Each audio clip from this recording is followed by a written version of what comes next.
आदरणीय सभापति जी, जो भी तत्व मणिपुर की आग में घी डालने की कोशिश कर रहे हैं, मैं उनसे आगाह करता हूं कि ये हरकतें बंद करें। एक समय आएगा मणिपुर ही उनको रिजेक्ट करने वाला है, ऐसे लोगों को। आज जो नॉर्थ ईस्ट को लेकर सवाल उठा, उन्होंने नॉर्थ ईस्ट को अपने हाल पर छोड़ के रखा। मणिपुर की स्थिति सामान्य करने के लिए सरकार निरंतर प्रयासरत है। वहां जो कुछ भी घटनाएं घटी, 11,000 से ज्यादा एफआईआर की गई। आदरणीय सभापति जी, आज जो नॉर्थ ईस्ट को लेकर सवाल उठाते हैं, उन्होंने नॉर्थ ईस्ट को अपने हाल पर छोड़ के रखा था, क्योंकि उनकी जो चुनावी हिसाब किताब होता है, नॉर्थ ईस्ट से इतनी ही लोकसभा की सीटें हैं, क्या उससे राजनीति में फर्क पड़ता है? कभी कोई परवाह नहीं की, उसे उनके नसीब पर छोड़ दिया था। हम नॉर्थ ईस्ट को आज देश के विकास का एक सशक्त इंजन बनाने की और ताकत से लगे। नॉर्थ ईस्ट पूर्वी एशिया के साथ ट्रेड, टूरिज्म और कल्चरल कनेक्टिविटी उसका गेटवे बन रहा है। और ये जो कहते हैं ना 21वीं सदी भारत की सदी, उसमें ये इनिशिएटिव बहुत बड़ा रोल प्ले करने वाला है, ये हमें स्वीकार करना होगा। आदरणीय सभापति जी, हमने नॉर्थ ईस्ट में गत 5 वर्ष में जो काम किया है, और अगर पुराने कांग्रेस के हिसाब से साथ उसको अगर तुलना कर दी जाए, हमने जितना काम 5 साल में किया है, इतना अगर उनको करना होता ना, तो कम से कम 20 साल लग जाते, एक पीढ़ी और चली जाती। हमने इतना तेजी से काम किया है। आज नॉर्थ ईस्ट की कनेक्टिविटी उसके विकास का मूलभूत आधार है, उसको हमने प्राथमिकता दी है। और आज भूतकाल के सारे इंफ्रास्ट्रक्चर से कई गुना आगे हम निकल चुके हैं और हमने उसको करके दिखाया है। आदरणीय सभापति जी, नॉर्थ ईस्ट में स्थायी शांति के लिए 10 वर्षों में अनेक प्रयास किए गए हैं और निरंतर प्रयास किए गए हैं। बिना रुके, बिना थके, हर एक को विश्वास में लेते हुए में प्रयास किए गए हैं। और उसकी चर्चा कम हुई है देश में, लेकिन परिणाम बहुत ही आशा पैदा करने वाले निकले हैं। राज्यों के बीच सीमा विवाद संघर्षों को जन्म देता रहा है और आजादी से अब तक ये निरंतर चलता रहा है। हमने राज्यों को साथ बिठा करके सहमति के साथ जितने सीमा विवाद खत्म कर सकते हैं, एक के बाद एक अकॉर्ड करते जा रहे हैं। रिकॉर्डेड है, सहमति की रिकॉर्ड है। और उसके लिए जो सीमाओं में किसी को उधर जाना है, किसी को यहां आना है, कहीं रेखा यहां बनानी, कहीं रेखा वहां, वो सारे काम कर चुके हैं। आदरणीय सभापति जी, ये नॉर्थ ईस्ट की बहुत बड़ी सेवा है। हिंसा से जुड़े संगठन, जो हथियारबंद गिरोह थे, जो वहां लड़ाई लड़ते रहते थे, अंडरग्राउंड के लड़ाई लड़ते थे, हर व्यवस्था को चुनौती देते थे, हर काउंटर ग्रुप को चुनौती देते थे, खून खराबा होता रहता था। आज उनको साथ लेकर के स्थायी समझौते हो रहे हैं, शस्त्र सरेंडर हो रहे हैं। जो गंभीर गुनाहों के अंदर हैं, वो जेल जाने के लिए तैयार हो रहे हैं, अदालत को फेस करने के लिए तैयार हो रहे हैं। न्याय तंत्र के प्रति भरोसा बढ़ना, संविधान के प्रति भरोसा बढ़ना, भारत के लोकतंत्र के प्रति भरोसा बढ़ना, भारत के गवर्नमेंट की रचना पे भरोसा करना, ये इसमें से अनुभव होता है और आज हो रहा है।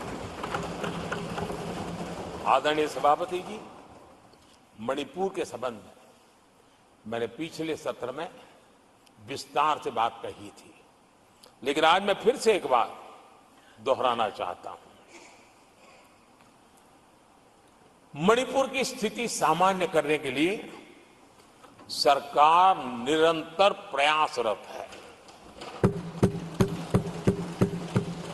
वहां जो कुछ भी घटनाएं घटी, 11,000 से ज्यादा एफआईआर की गई है। मणिपुर छोटा सा राज्य है, 11,000 एफआईआर की गई है। 500 से ज्यादा लोग अरेस्ट हुए हैं। आदरणीय सभापति जी, इस बात को भी हमें स्वीकार करना होगा कि मणिपुर में लगातार हिंसा की घटनाएं कम होती जा रही है। इसका मतलब शांति का आशा रखना, शांति पे भरोसा करना संभव हो रहा है। आज मणिपुर के अधिकांश हिस्सों में आम दिनों की तरह स्कूल चल रहे हैं, कॉलेज चल रहे हैं, दफ्तर और दूसरे संस्थान खुले रहे हैं। आदरणीय सभापति जी, मणिपुर में भी जैसे देश के अन्य भागों में परीक्षाएं हुई, वहां भी परीक्षाएं हुई हैं और बच्चों का अपनी विकास यात्रा जारी रखी है। आदरणीय सभापति, केंद्र और राज्य सरकार सभी से बातचीत करके शांति के लिए, सौहार्द रास्ता खोलने के लिए लगातार प्रयास कर रही है। छोटे छोटे इकाइयों को जोड़ करके इन ताने बाने को गूंथना एक बहुत बड़ा काम है और शांतिपूर्ण तरीके से हो रहा है। बीते समय में पहले की सरकारों में ऐसा नहीं हुआ है। गृह मंत्री स्वयं कई दिनों तक वहां रहे हैं, गृह राज्य मंत्री हफ्तों तक वहां रहे और बार बार वहां जाकर के संबंधित लोगों को जोड़ने का प्रयास करते रहे हैं। आदरणीय सभापति जी, पॉलिटिकल लीडरशिप तो है ही, लेकिन सरकार के सभी वरिष्ठ अधिकारी जिसका जिसका इन काम से संबंध है, वे लगातार वहां फिजिकल जाते हैं, लगातार वहां संपर्क में रहते हैं और समस्या के समाधान के लिए हर प्रकार से प्रयासों को बल दिया जा रहा है। आदरणीय सभापति जी, इस समय मणिपुर में बाढ़ का भी संकट चल रहा है और केंद्र सरकार राज्य सरकार के साथ मिलकर के पूरा सहयोग कर रही है। आज ही एनडीआरएफ की 2 टीमें वहां पहुंची है, यानी कि प्राकृतिक मुसीबत में भी केंद्र और राज्य मिलकर के मणिपुर की चिंता कर रहे हैं। आदरणीय सभापति जी, हम सभी को राजनीति से ऊपर उठ करके वहां की स्थिति को सामान्य बनाने में सहयोग करना चाहिए, ये हम सबका कर्तव्य है। आदरणीय सभापति जी, जो भी तत्व मणिपुर की आग में घी डालने की कोशिश कर रहे हैं, मैं उनसे आगाह करता हूं कि ये हरकतें बंद करें। एक समय आएगा मणिपुर ही उनको रिजेक्ट करने वाला है, ऐसे लोगों को। आदरणीय सभापति जी, जो लोग मणिपुर के इतिहास को जानते हैं, मणिपुर की घटनाक्रम को जानते हैं, उनको पता है कि वहां का सामाजिक संघर्ष का एक लंबा इतिहास रहा है। उस संघर्ष की मानसिकता की जड़ें बहुत गहरी हैं, इसको कोई नकार नहीं सकता है। और कांग्रेस के लोग ये न भूले कि मणिपुर में इन्हीं कारणों से 10 बार राष्ट्रपति शासन लगाना पड़ा है। इतने छोटे से राज्य में 10 बार प्रेसिडेंशियल रूल लगाना पड़ा है, राष्ट्रपति शासन लगाना पड़ा है। कुछ तो मुसीबतें होगी और ये हमारे कार्यकाल में नहीं हुआ है, लेकिन फिर भी राजनीतिक फायदा उठाने के लिए वहां पर जिस प्रकार की हरकतें हो रही है, और राष्ट्रपति जी, आदरणीय सभापति जी, मैं इस सदन में देशवासियों को मैं बताना चाहता हूं, 1993 में मणिपुर में ऐसे ही घटनाओं का क्रम चला था। और इतना तीव्र चला था, इतना व्यापक चला था, वो 5 साल लगातार चला था। तो ये सारा इतिहास समझ करके हमें बहुत समझदारी के पूर्वक स्थितियों को ठीक करने के लिए प्रयास करना है। जो भी इसमें सहयोग देना चाहते हैं, हर एक का सहयोग भी हम लेना चाहते हैं, लेकिन हम सामान्य स्थिति को बरकरार रखने में, शांति लाने में भरपूर प्रयास कर रहे हैं। आदरणीय सभापति जी, ये मेरा सौभाग्य रहा है कि मैं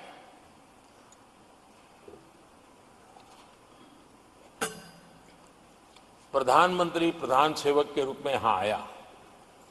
उसके पहले लंबे अरसे तक मुझे मुख्यमंत्री के रूप में सेवा करने का अवसर मिला था,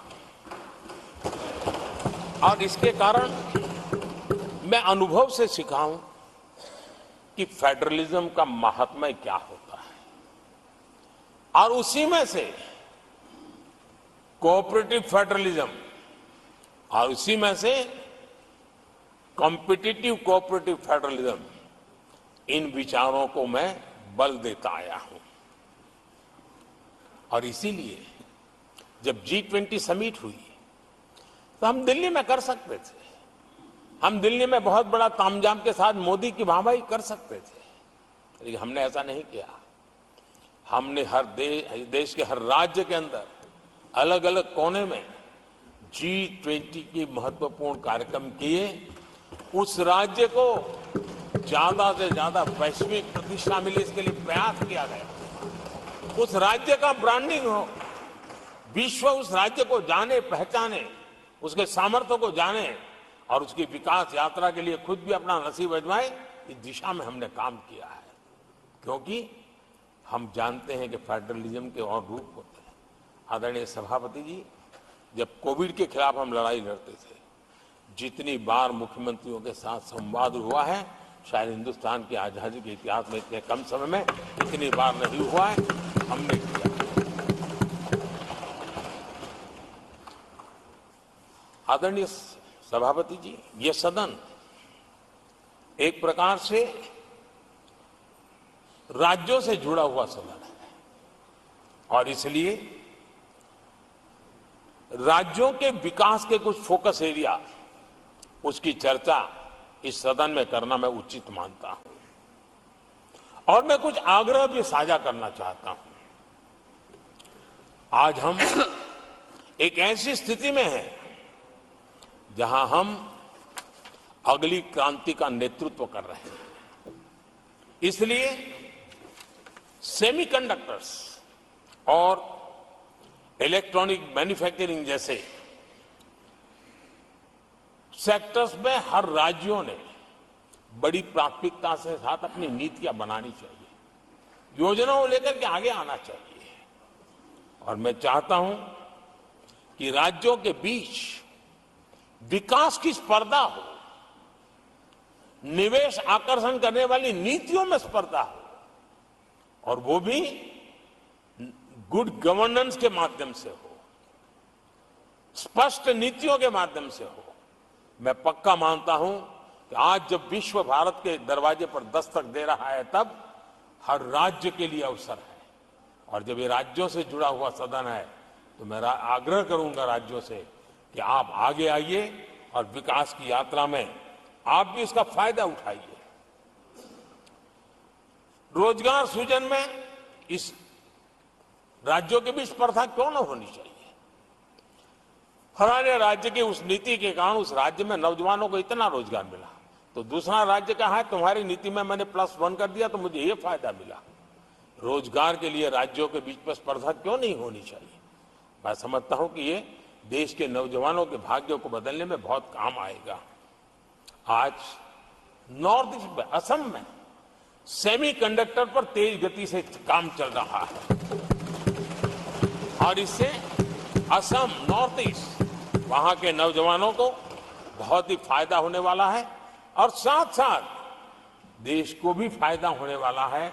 और नॉर्थ ईस्ट की धरती, क्योंकि एक राज्य सरकार जब एग्रेसिवली नीतियों को लेकर के आती है, तो उसका आदरणीय सभापति जी, यूएन ने 2023 को ईयर ऑफ मिलेट्स के रूप में घोषित किया था। ये भारत की अपनी खुद की ताकत है। मिलेट्स हमारे छोटे किसानों की ताकत है। और जहां कम पानी है, जहां सिंचाई की सुविधाएं नहीं है, वहां पर मिलेट्स, जो कि एक सुपर फूड है, मैं मानता हूं कि राज्य इसके लिए आगे आए, अपने अपने राज्य के इस सुपर फूड को, मिलेट्स को लेकर के वैश्विक बाजार में जाने की योजना बनाए। उसके कारण दुनिया के हर टेबल पर हिंदुस्तान का मिलेट होगा, डाइनिंग टेबल पर, और हिंदुस्तान के किसान के घर में दुनिया से कमाने का अवसर पैदा हो जाएगा। भारत के किसान के लिए समृद्धि के नए द्वार खुल सकते हैं। मैं राज्यों से आग्रह करूंगा कि आप आइए।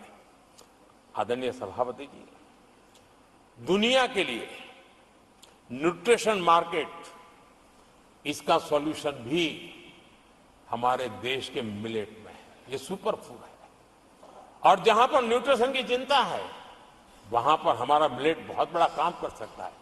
हम इस आरोग्य की दृष्टि से भी वैश्विक मंच पर ले जाने के लिए हमारे राज्य आगे आए, अपनी एक पहचान बनाए। आदरणीय सभापति जी, 21वीं सदी में ईज ऑफ लिविंग, ये सामान्य मानवीय का हक है। और मैं चाहता हूं कि राज्य सरकार अपने यहाँ के नीति, नियम, व्यवस्थाएं उस प्रकार से विकसित करें ताकि सामान्य नागरिक को ईज ऑफ लिविंग का अवसर मिले।